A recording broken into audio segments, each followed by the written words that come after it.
Welcome to IBTV. Nellore rural MLA కోట్ల శ్రీధర్ రెడ్డి ఆనం విజయ్ కుమార్ పై తీవ్రస్థాయిలో విమర్శలు చేశారు. 2004 నుండి 2014 వరకు ఆయన చేసిన అరాచకాలు, అక్రమాలను బయటపెట్టారు. ములుముడి, దొంతాలి, కనుపర్తిపాడు హత్యలు, ఇసుక, గ్రావెల్ దందాలను గుర్తు చేశారు. గత 14 నెలలుగా హుందాగా రాజకీయాలు చేస్తున్నామని, కానీ పద్ధతి తప్పితే సమాధానం అదే రీతిలో ఇస్తామని హెచ్చరించారు.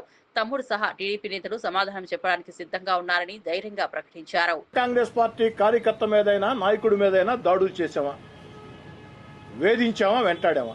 ఒక్క సంఘటన తెలుగుదేశం పార్టీ కూటమి అధికారంలోకి వచ్చి 14 నెలలైంది. ఈ 14 నెలల్లో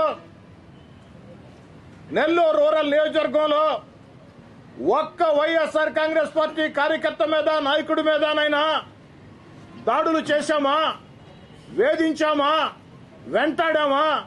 ఒక్క సంఘటన చెప్పమని అడుగుతూ ఉన్నా. మరి ఆ రోజు అధికారంగా దూరంగా జరిగిన తర్వాత మీ వైఎస్ఆర్ కాంగ్రెస్ పార్టీ ప్రభుత్వంలో జగన్ రెడ్డి గారు ముఖ్యమంత్రిగా ఉన్న వేళ 18 నెలలు నా వెంట నడిచే నాయకుల, కార్యకర్తల మీద ఏ విధంగా కేసులు పెట్టారో, వెంటాడారో, వేధించారో జిల్లా అంతా తెలుసు. సోషల్ మీడియాలో నా కుటుంబ సభ్యుల మీద, నా తమ్ముడు కోటమిరెడ్డి గిరి మీద, నా వెంట నడిచే నాయకులు, కార్యకర్తల మీద పోస్టింగ్ల దగ్గర నుంచి, అక్రమ కేసుల దగ్గర నుంచి, దౌర్జన్యాల దగ్గర నుంచి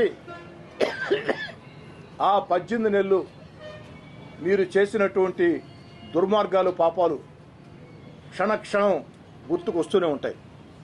కానీ నేను నిజంగా ప్రతీకార చర్యలకి పాల్పడాలనుకుంటే